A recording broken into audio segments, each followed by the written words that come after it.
11월 24일 월요일. 보이지 않아도.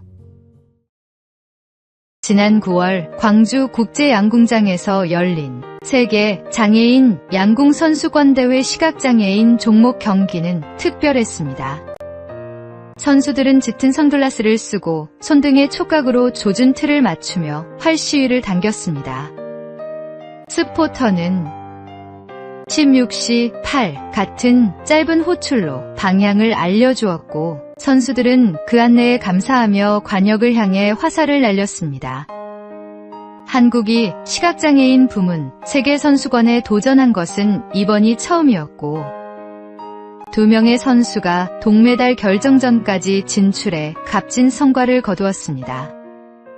이 팀을 이끈 석동은 감독은 양궁계 원로 석봉근 씨의 아들로 아버지의 삶 속 섬김을 보고 자라 스포츠 선교를 비전으로 품었습니다. 훈련장이 없어 돼지 축사와 비닐하우스를 전전해야 했지만 그는 기도 외에는 방법이 없었다. 하나님이 도움의 손길을 주셨다고 고백했습니다. 선수 조종석 씨는 시각장애인이 활을 쏜다고 하면 의아한 시선이 많았지만 세계 무대에서 결실을 얻은 것이 감격스럽다고 말했습니다. 보이지 않아도 믿음으로 도전할 때 하나님께서 길을 여시고 감사할 조건을 채워주십니다. 오늘의 말씀. 그런즉 누구든지 그리스도 안에 있으면 새로운 피조물이라. 이전 것은 지나갔으니 보라, 새 것이 되었도다. 오늘의 만나. 보이지 않는 길에서도 감사하며 나아가십시오. 하나님은 우리의 걸음을 인도하시며 놀라운 열매를 주십니다.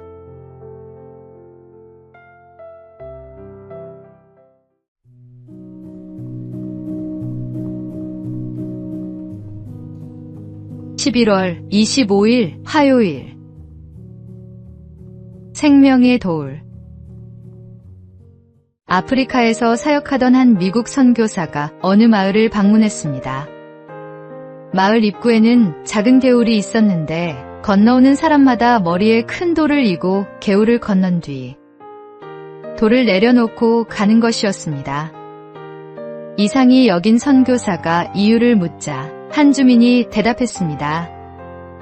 이 개울은 좁아 보이지만 한가운데 물살이 너무 세서 큰 돌을 머리에 이고 건너지 않으면 모두 떠내려갑니다. 조금만 흘러내려가면 낭떠러지로 떨어져 목숨을 잃게 됩니다. 선교사 일행도 큰 돌을 머리에 이고 무사히 개울을 건널 수 있었습니다. 우리 인생에도 이와 같은 급류가 있습니다. 뜻하지 않은 시련과 무거운 짐이 닥칠 때가 있습니다. 그러나 하나님은 우리를 위험에서 지켜주시기 위해 때로는 큰 돌의 무게 같은 고통을 허락하십니다. 지금 힘겹게 짊어지고 있는 짐이 있습니까? 그것이 생명을 살리고 믿음을 지키는 도구일 수 있습니다.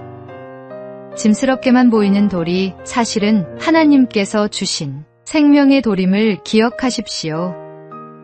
그 무게조차 감사의 조건이 됩니다.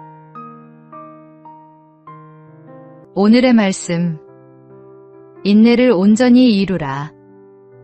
이는 너희로 온전하고 구비하여 조금도 부족함이 없게 하려 함이라. 오늘의 만나. 오늘도 주신 짐을 원망하지 말고 감사하십시오.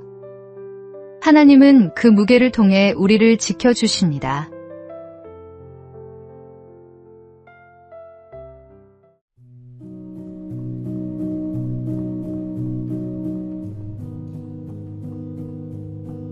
(11월 26일) 수요일.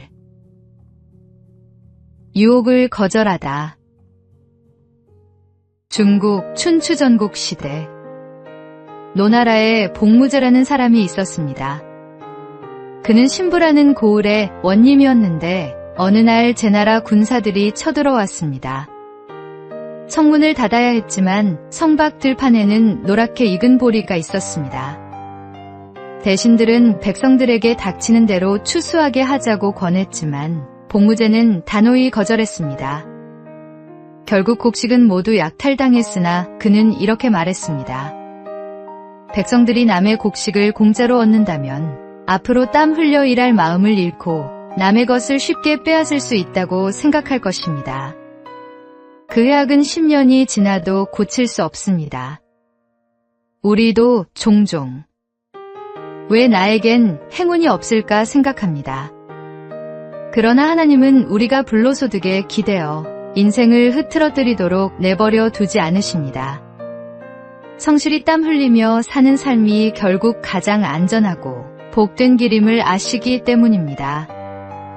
오늘의 수고와 성실은 결코 헛되지 않습니다. 하나님은 그 과정을 통해 우리를 지켜주시고 감사할 열매를 맺게 하십니다. 오늘의 말씀. 내가 내 손이 수고한 대로 먹을 것이라. 내가 복되고 형통하리로다. 오늘의 만나. 손에 땀 흘려 얻은 작은 열매를 감사하십시오. 그것이 하나님이 주신 가장 큰 축복입니다.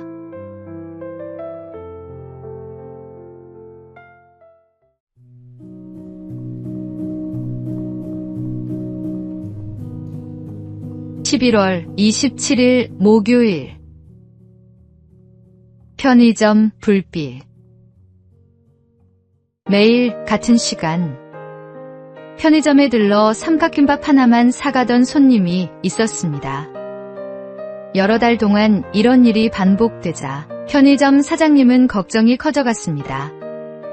그는 계산대 포스기에 신고 버튼을 눌러 구청 직원에게 도움을 요청했습니다.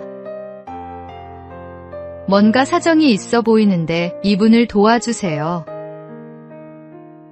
알고 보니 그 손님은 배우자를 잃고 우울증을 앓으며 삼각김밥으로 끼니를 이어가고 있었습니다. 이후 그는 음식 바우처 서비스와 복지사의 도움을 받으며 조금씩 웃음을 되찾았습니다. 울산 남구에서는 편의점이 마을의 이웃 지킴이 역할을 하는 사업을 진행 중입니다.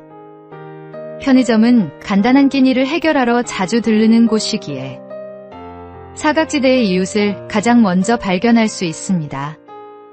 지원이 필요하다고 판단되면 바우처를 지급하고 생계와 주거 지원도 제공합니다.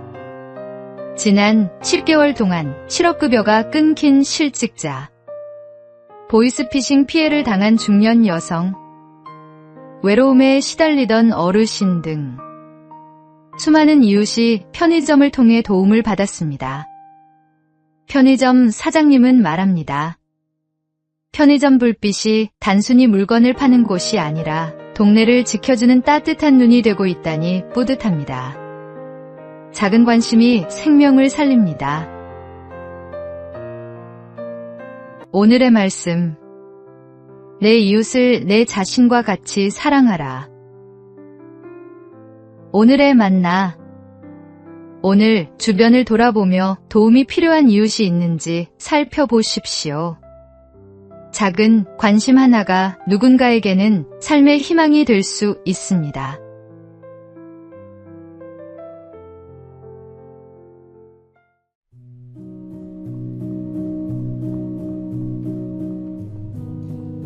(11월 28일) 금요일.